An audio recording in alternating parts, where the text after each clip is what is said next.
Hello everyone and welcome to another Whisky review. This is Whisky review 796, and you probably thought, well, hang on a minute Max, you haven't even got 795 videos on your channel. How can this possibly be review number 796? Well, it's quite simple. It's review 796 because that's what I've numbered it as, and I've decided to do this review a lot earlier. So when we get to review 795, it will jump straight to review 797 because I would have already done 796. Okay, so the review is going to be on, and yes, I have already poured it, and there's a reason for that. I like it to breathe. Different whiskies, different preferences. Here it is. Can you see that? I hope you can. The spelling of this would lead you to believe that it is pronounced differently. Some would pronounce this Beinn Dubh. There's a H. Others would pronounce it Beinn Dubh. If they try and combine, the B and the H, the second word. The thing is, those people are actually closest because the B isn't actually pronounced. So that may be the spelling, but the pronunciation is just Beinn Dubh. Beinn Dubh. Imagine that with a Scottish accent, which I can't do. That's how you pronounce it. This is the Black. Beinn Dubh the Black. It's a single malt Scotch whisky, and Beinn Dubh simply means Black Mountain. The whisky itself. Have a look at the colour of that. I know what you're thinking. Why has he put Guinness in a whisky glass? I haven't. That's from there.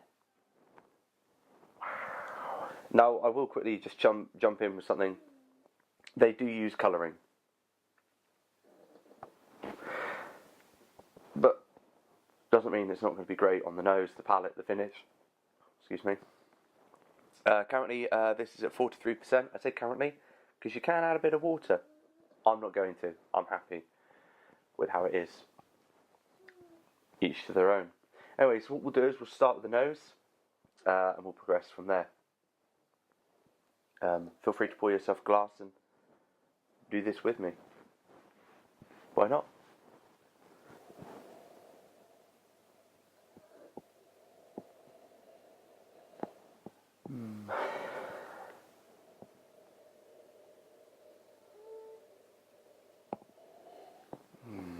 So I find that to be quite sweet. Straight away I'm getting raisins covered in honey. Like a caramel taste to it. Caramel walnuts.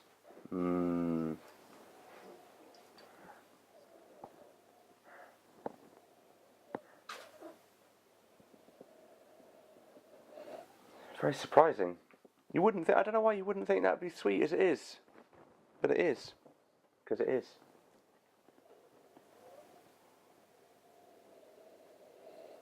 There is some fruitiness in there.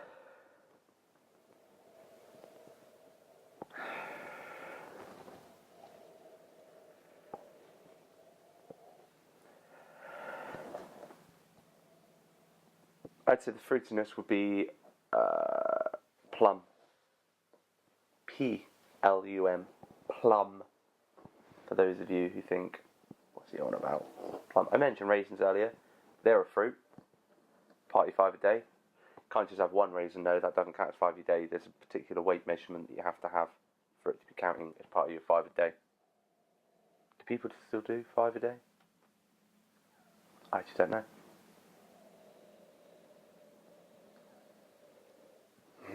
I've got a feeling that's going to open up some more once it's placed in my mouth. I think it's lovely that every whisky I meet wants to go in my mouth. I think that's lovely. Very self-sacrificing. Very selfless. Noble. Or as some say, Nobel.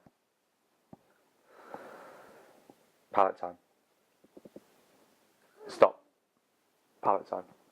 I will get that.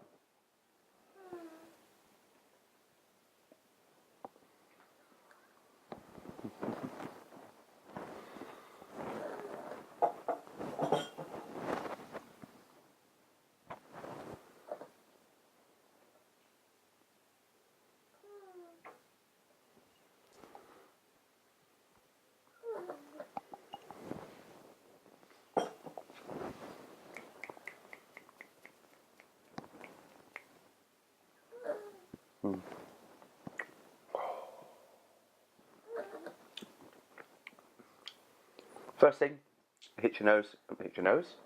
You're drinking it wrong. First thing that hits the palate will be oak spiciness.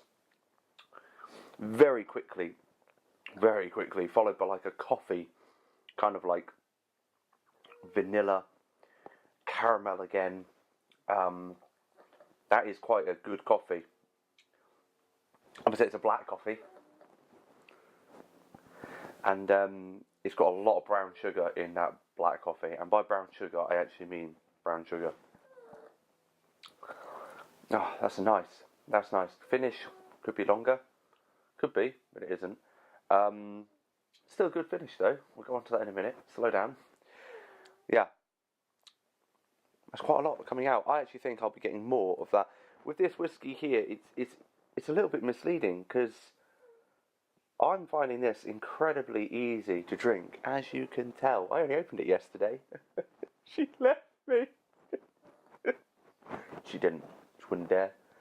Yeah, so I didn't open it yesterday, but still, regardless, very easy to drink. I could quite easily. I remember when I first had this, I had to actually check, is that a single malt? That might sound stupid to some.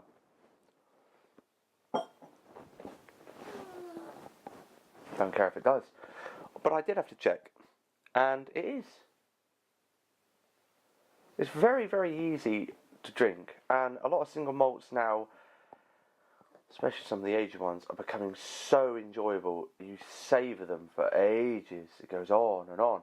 But what I mean by easy to drink with this one is, I want to savour it, but I want it more.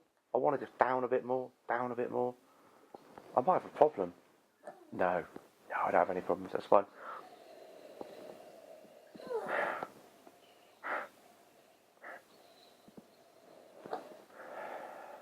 I'm going to taste palate, nose, same time. Why not?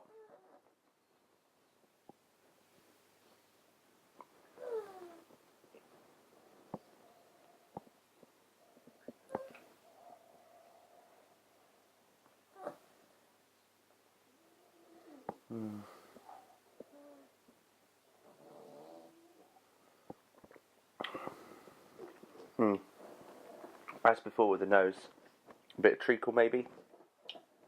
On the palate, the coffee is a bit more prominent, vanilla. The ending gives a real licorice, and I mean licorice as in the sweet licorice kind of ending. Your ending of your palate is like licorice going into the finish. I'm not talking Bass, it's all sort of licorice. I'm talking your real tobacco pipe looking licorice. Bit of Christmas cake on the finish. A bit of melted chocolate. Licorice, bit of coffee notes. Coffee and toffee. That rhymes.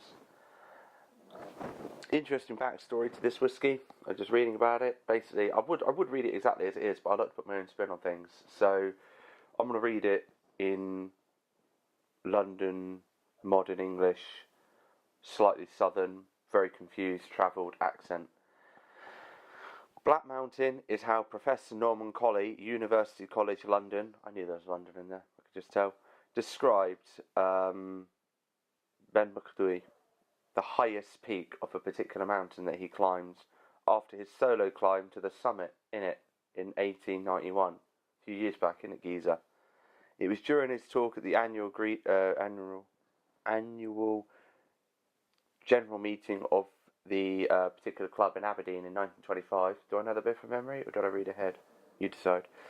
That this particular geezer, also a fellow of the Royal Geographical Society, ditto, shared his potent and mysterious encounters on the Black Mountain with the Big Grey Man, who was a famous legend. The Big Grey Man. So he actually met him. Incredible.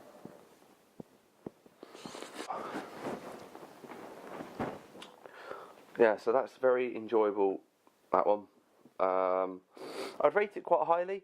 I mean, there are many other whiskies I prefer to this, but as hey, the friends have come round and someone's gone, oh, I don't really like whiskey because you can't get a lot of flavours and they need to try this. I find the flavours, the nosing was a bit more, I had to think a bit harder than usual for that. You have to delve into it and really search for them, in my view. You might be better than that. You might be one of those legends that are spoken about in the history texts, you know? I don't know. But at the same time, I think it's very easy to enjoy. I've given this one to a couple of friends who've basically gone, oh, I'm not really a fan of whiskey. And they found this one extremely easy. And they've gone, actually, yeah, that's really nice. Price-wise, you're looking at around about £50 sterling. Yeah, around about that. I rate it. I do think it's a great whiskey. We are running a bit dry, but there you go. What I would like to do now, you know, some people have said, Max, why do you make your videos? What's the point? No one watches that far. No one cares. And I'll answer that with two things. First thing is, how do you keep a whiskey alive for longer? Keep it tasting nice when you've opened it and you're not going back to it all the time. And the other thing is the summary of the video. So I'll start with the summary. For the summary, I would say it's quite a well-balanced whiskey. Starts off a bit spicy when you're tasting it. Yes, that is its colour. It's not Guinness. 43%. Yes, they do add colouring. When I was nosing the whiskey, I was able to pick up raisins, caramel, a bit of treacle if I remember correctly, plum, walnut. I got walnut. I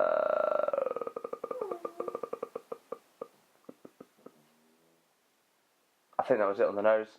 For the palate, that was a bit more, because you're actually enjoying it now. It's really tasting. It's not just making you salivate. I was able to get quite quickly, almost like literally as soon as I put it in, there was a bit of oak spiciness, which straight away led on to like a black coffee with a lot of brown sugar in that black coffee. And I mean the actual brown sugar, not the... and then it led on to vanilla. Then, as the palate was finishing, we got licorice, and that beautifully led into the finish itself.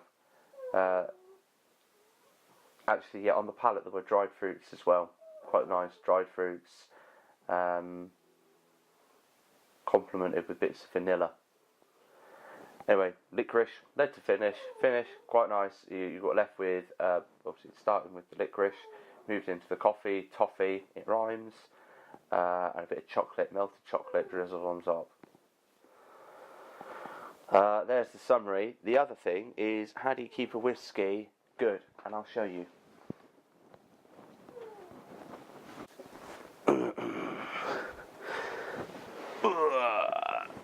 Right, so what we do, I've tried a few different methods to keep your whiskies fresh. If you've got a collection and you're not always going back to them, first things first, never store your whiskey in sunlight, but you've heard that how many times before? Quite a few. Sorry, I should really be showing you this, shouldn't I? This is called Private Preserve. It's just a preserver. It's wine preserver, it says on the front, but it's for whiskey as well. Simplest way to explain this is I'm going to use my trusty, you probably can't see it, pointy. This is a glass bottle. That's whiskey. That's gas. And that gas there can displace, well not displace, but it can tarnish, taint, ruin, whatever it is, the alcohol, the flavours, etc. in there. So what we want to do is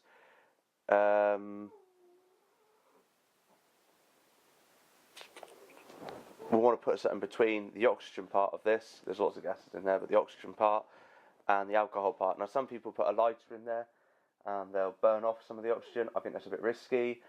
I also don't think it...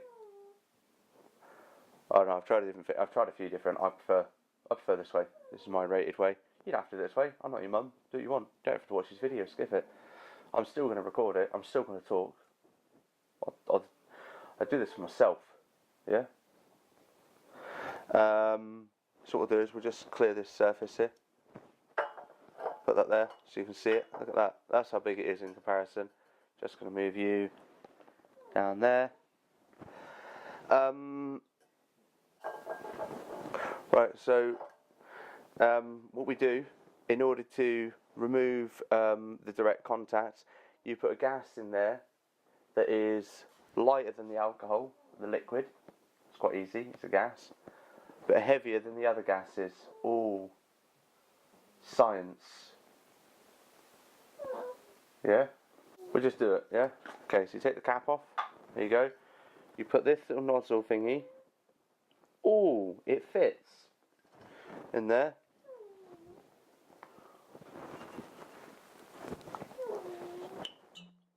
Makes noise. And what we do, I don't know if you'll be able to see this actually, I'm thinking about it. Yeah, you should be able to see that. You put that in there, like so, and it touches against the glass. But you put that in there, so the cork rests it in place. We've got to do 2, half a second, just over a third, just over a half, whatever, I don't know, mathematician stuff, in there, like that. And as you finish the second one, pull out, put the topper in, okay? 3, 2, 1.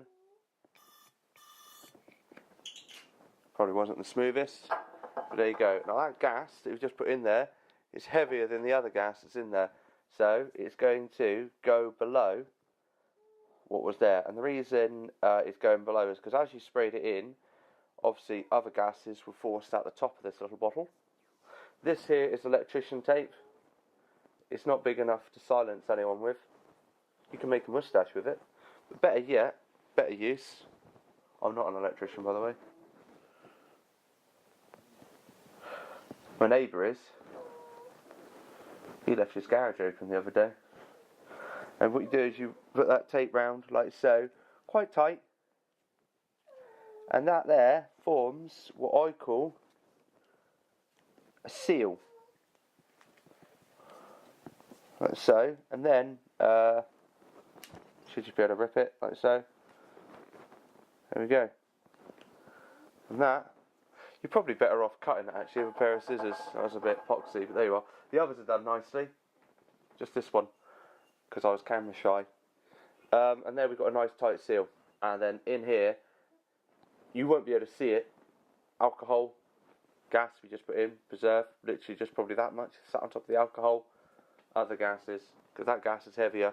And that preserves it. It literally says on the back, custom blend of pure nitrogen, N2 for the eggheads, carbon dioxide, CO2, and argon, AR.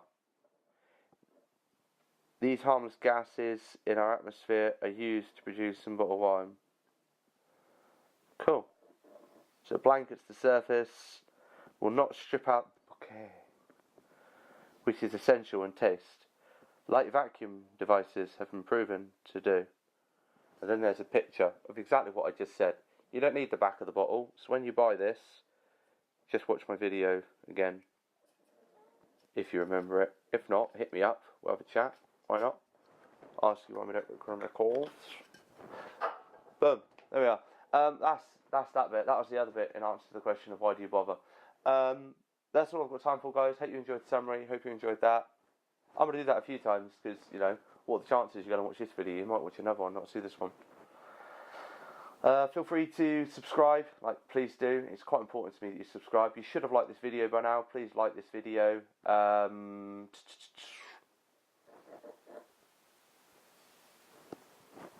Get in touch. Tell me what I should be making next. Anyway, I've got to shoot, guys. You have a good one. Peace out.